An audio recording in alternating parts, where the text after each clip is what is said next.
Kita akan menuju ke City Ground di mana Hilhausen menjadi atensi sang linesman yang memberikan tendangan corner kick yang berujung menjadi gol bagi Manchester United dengan dia menerka. Padahal seluruh bola belum melewati garis dan ini sudah juga terjadi di World Cup Qatar, kemudian juga di laga Newcastle di musim lalu menghadapi Arsenal kalau nggak salah. Ini juga terjadi lagi pengulangan dari hal yang harusnya bisa lebih jeli ditelaah oleh para pengadil di lapangan yang berujung dengan adanya proses gol bagi United yang memang sangat kontroversial.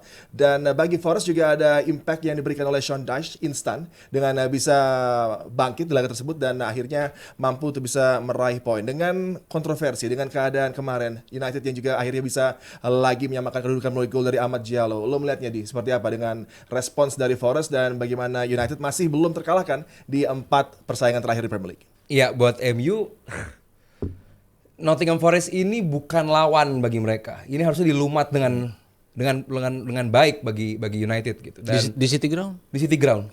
Karena emang Nottingham Forest ini bukan lawan yang sedang baik-baik saja. Tapi the last 2 matches Forest mampu menang lah dari United. Tapi itu kan kapan? Tapi apa yang terjadi sekarang? Current situationnya ini harus menjadi momen bagi MU untuk melanjutkan performa kemenangan mereka. Gue gak bilang performa apik karena gak apik-apik banget. Cuman kemenangan mereka harus dilanjutkan di City Ground gitu. Dan apa yang ditunjukkan oleh Nottingham Forest, instant impact dari Sean Dyche ini benar-benar luar biasa.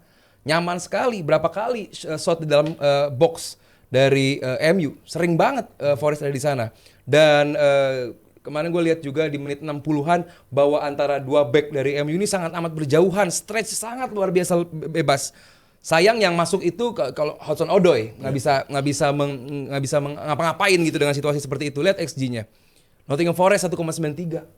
Ini timnya Sean Dyche.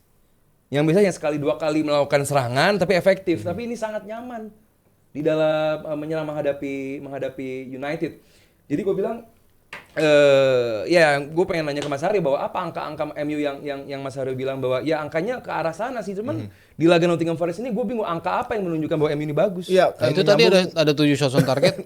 itu Bagus dong. Ya, itu oke. Tapi gue juga mau nyambung Sabto dengan tadi Aldi dengan Manchester United, tim terburuk yang menghadapi big chances di Premier League. 23 big chances yang mereka hadapi ke gawang mereka. Ini menjadi masalah. Mungkin terlihatnya smoke screen ya, bagaimana sekarang sudah ada perbaikan dari prestasi, kemudian outcome-nya ada 3 kemenangan beruntun ditambah 1 hasil imbang di City Ground, tapi pertahanan ini masih sangat-sangat leaky, masih begitu mudah untuk bisa diakali lawan.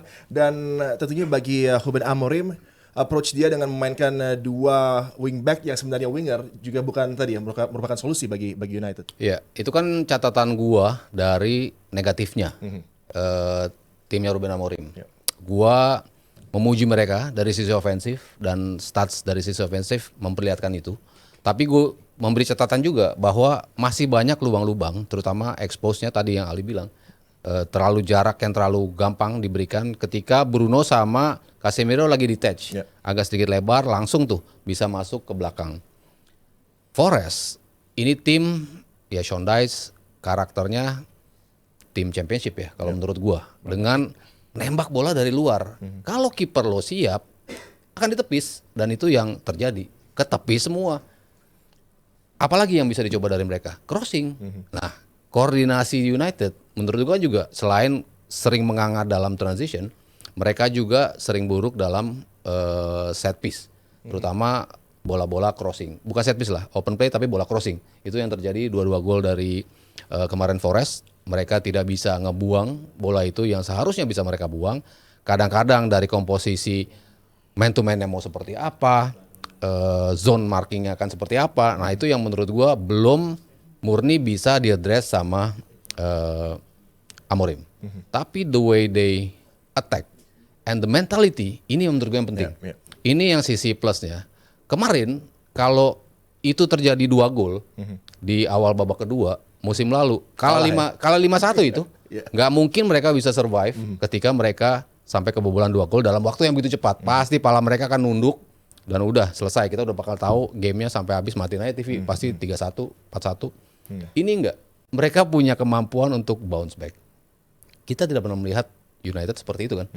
Sejak menang 3 kali berturut-turut, itu menunjukkan quality mereka dalam mentality itu kelihatan. Mereka udah bisa, ayo kita bounce back lagi, kita coba lagi nyerang. Gol dari Amad Diallo luar biasa. Yang terakhir menit 90 plus. Kalau itu bisa masuk juga, artinya they win the game. Ada clearance goal line clearance dari pemain Forest yang akhirnya menggagalkan itu. Tapi gimana mereka bisa bounce back itu? Nah, itu yang salah satu yang gue bilang kenapa Ruben Amorim bisa membuat tim ini jauh lebih baik. Dan Amad Diallo juga mengatakan itu. We struggle di awal-awal dengan apa yang dimau oleh Ruben Amorim. Tapi kita mengerti sepanjang dia berkarir selalu main dengan 3-4-3 dan selalu excel dengan 3-4-3-nya, tapi kita belum bisa ngikutin apa yang dia mau dengan 3-4-3-nya. Sekarang kita sudah tahu apa yang dia mau. At least untuk urusan menyerang, gimana mereka umpan jauhnya, ngelempar bola di belakang backnya, transisi dari tengah seperti apa, pergerakannya, di depan juga tidak ada kebingungan dalam nge-crack pertahanan, pasti mereka bisa melakukan shots ataupun apapun di depan gawang lawan. Itu kan bukan karakter United yang kita tahu selama ini gitu ya, dari beberapa laga-laga ke belakang kan tidak menunjukkan kemampuan untuk melakukan itu. Tapi mereka bisa bounce back dan akhirnya berhasil imbang dengan 2-2. Menurut gue itu sebuah hal yang patut di-appreciate dari United. Menghadapi Forest. Yes. Menghadapi Forest seperti itu. Lu ketinggalan 2-1 dan harusnya menang. Tapi kan enggak. Itu dia makanya gue bilang belum. Kan tadi gue bilang ada 7 shots yang ditepis. Menghadapi 18 yang dari ditepis. Forest. Shots. Iya, on targetnya inside the box dari Forest. On targetnya Forest berapa? 3. Iya, emang kualitas juga jauh dong. Lah iya, on targetnya tuh lihat tuh. Nah, itu dia. 17, 18 United. Iya. On targetnya Forest 3. Ya, on targetnya United 7. Iya betul, karena emang karena kipernya kemarin dari Forest tampil bagus. Matsels, berapa kali melakukan tepisan. Iya. Jadi ya kan gue bilang mereka punya XG yang tinggi di dalam pertandingan. Mereka punya shots one of the paling banyak di Premier League. Tapi digagalkan oleh Tiang, oleh Mistar, oleh kiper yang lagi tampil bagus. Kadang-kadang memang shotsnya ada yang ke tengah. Berapa kali ya, dari Amad Diallo ada, dari Kunya 2 kali emang ke arah kiper karena posisinya kiper bagus. Tapi berapa kali juga memaksa kiper tuh harus melakukan save yang bagus. Sehingga dari sisi offense gue bilang ya mereka dalam berapa game itu nunjukin itu terus gitu kan. Cuman memang masih ada PR gue setuju sama lu, masih ada PR dalam sisi transition. Tapi kan mereka bisa menghadang itu untuk tidak kebobolan lebih. Itu kan udah something dong, Di. Mereka udah ketinggalan 2-1. Yang gue bilang kalau mereka nggak punya mentality, ya pasti kalah itu kemarin. Terus kenapa kemarin selama 90 menit subs mereka cuma 2, Mazraoui dan juga Dorgu. Ada Mason Mount, ada Zirkzee. Kita lihat lah, Mbeumo nggak main oke kemarin. Mbeumo, bahkan Sesko juga underperform. Kenapa nggak cepet-cepet gitu bahwa oke, paling nggak kita 2-1 tertinggal menghadapi Nottingham Forest yang harusnya bisa kita libas nih tim. Tapi lo nggak melihat bahwa di City Ground dengan atmosfer kemarin, dengan mereka merasakan injustice dengan keputusan referee, ada mungkin rasa ingin tampil lebih optimal di babak kedua, ada emosi di sana para pemain juga dengan halftime team talk dari Sean Dyche yang membakar semangat pemain. Dalam waktu cepat kan 2 gol terjadi dan bahkan Savona pun juga bisa membayar situasi di mana dia sangat dirugikan sebelumnya, kemudian ada gol gitu. Dan yang lo lihat dari Sean Dyche dengan kemarin mereka tampil seperti itu bisa menyulitkan Manchester United dan sepertinya memang tahu betul bahwa Dyche adalah local man di sana, dekat sekali tinggalnya. Dia punya 2 asisten legends dari Stone, Moan. Sepertinya ini Marinakis coba untuk bisa memperbaiki keadaan, memperbaiki kesalahannya juga. Lo ngelihat Forest dengan Sean Dyche akan seperti apa ke depannya, juga berlaga di Eropa. Dan bagi Manchester United tentunya hasil imbang di City Ground juga bukanlah hal yang negatif ya, karena mereka di 2 musim terakhir juga sangat kesulitan untuk bisa meraih kemenangan lawan Forest. Nottingham Forest bahkan tahun lalu bersama Arsenal dan juga Liverpool, ini tim dengan kebobolan paling sedikit. Tahun lalu Forest oke banget, luar biasa lah bersama Nuno Espirito Santo, luar biasa. Tapi awal musim ini bukan Forest yang biasa. Iya, tapi kan tadi bilang instant impactnya Sean Dyche kan bagus. Iya betul, makanya. Nah itu yang dihadapi MU kemarin, instant impact dari Sean Dyche itu. Iya, bahwa yang gue bilang adalah emang meraba lini belakang lagi. Ini lini belakangnya Forest lagi nggak biasa. Ola Aina cedera, mencoba nama-nama yang tadi yang lu bilang sempat bikin error juga, mencoba dimanfaatkan oleh MU. Mendatangkan back baru juga yang huruf depannya M juga, jadi backnya Forest harus huruf M center depannya. Dan bahwa lini belakang mereka juga kurang dalam tidak performa terbaiknya gitu. Nah, performa atau kemenangan beruntun dari MU ini gue yakin bisa dilanjutkan di City Ground. Tapi performa kemarin di City Ground justru gue bilang ini kayaknya Forest yang harusnya menang.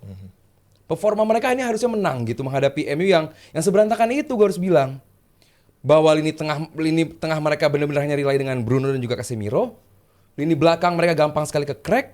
Berapa kali Diogo Dalot ke tebak atau kelewat? Nah, Dalot gimana? Pemain yang lo sempat Ya. bela bahwa dia punya kemampuan yang luar biasa, Yes. one of the best untuk United. One of the Apa best. yang lo lihat di musim ini dari Dalot yang kemarin juga begitu dieksploitasi oleh para pemain Nottingham Begitu Forest? dieksploitasi, gue setuju dengan kata-kata lu. Dan gini, sulit untuk bisa konsisten main bagus di tim sekeos ini.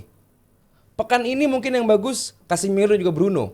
Pekan depan Amad Diallo. Pekan depan lagi Mbemo. Pekan lagi Cunha. Karena apa? Belum ada satu yang ajak. Menang, mungkin mereka menang. Tampil ofensif, mungkin tampil ofensif. Cuman bisa nggak week in, week out mereka lakukan itu? Tim kayak Everton, tim kayak Palace, punya itu gitu.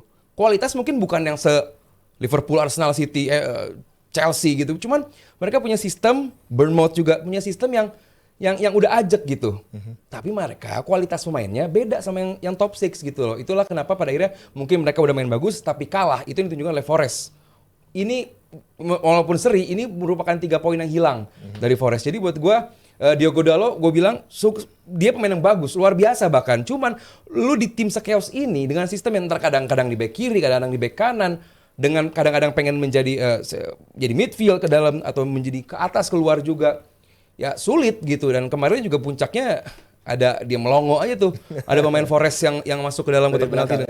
Iya ya, sulit bagi Karena Diogo Dalot. dua-duanya kemarin teritori dia ya, yang harus dia kawal, dia nggak bisa. Cuman ya gue memang di satu sisi kasihan juga sama nih bocah gitu ya, main kadang di kanan, kadang di kiri, kadang sebagai dalam komposisi 4 dia jadi backnya, kadang-kadang sebagai midfieldernya di sisi kanan, kadang-kadang agak membingungkan juga untuk seorang pemain gitu. Tapi ya ketika lo dipercaya menjadi starter, ya lo harus give it all lah, harus melakukan semuanya dalam konsistensi dalam setiap penampilan gitu. Nah, gue nggak melihat Dalot bisa melakukan itu untuk setiap week in week out. Siapa yang bisa? Selain Bruno dan Casemiro? Siapa? Mazraoui bisa? Dorgu bisa? Ya, paling nggak di rotate dulu. Gak ada yang bisa. Yang paling nggak di rotate gitu loh. Ketika lo udah ngelihat dia nggak tampil bagus, Di ya rotate lo kok, ganti. Iya. Nggak selalu full team. Kalau dia kalau kemarin kan gue bilang sih ya susah juga karena golnya kan begitu cepat ya. Exactly. Terjadi 2 gol itu begitu cepat gitu. Cuman kan kalau konteksnya di game kemarin ya itu menjadi kesalahan dia karena itu teritori dia. Gimana bola dari sisi kanan, Amad Diallo kan berapa kali mencoba untuk nutup gimana crossing itu nggak datang dengan sempurna. Itu kan berapa kali dilakukan oleh Amad Diallo. Tapi kan itu gue nggak lihat dilakukan oleh Dalot untuk menghambat itu. Lu tahu komposisi lu dalam setup defense di box itu nggak sempurna. Lah jangan sampai ada crossing dong. Kalau ada crossing ya lo akan menghadirkan chaos di depan gawang lu gitu. Tapi ini crossingnya dibiarkan oleh Dalot gitu. Jadi kalau misalnya kemarin dikritik satu pemain ya gue ngeliatnya Dalot karena itu menjadi teritori dia untuk menjaga crossing dari pemain-pemain Forest. Jadi ya gue ngeliatnya mungkin nggak ada yang tadi seperti Ali bilang tampil konsisten semuanya gitu. Bruno sama Casemiro paling mungkin. Untuk game kemarin yang Mbemo sama Cunha juga lah. Mbemo ratingnya lihat sendiri kalau mau pakai apa.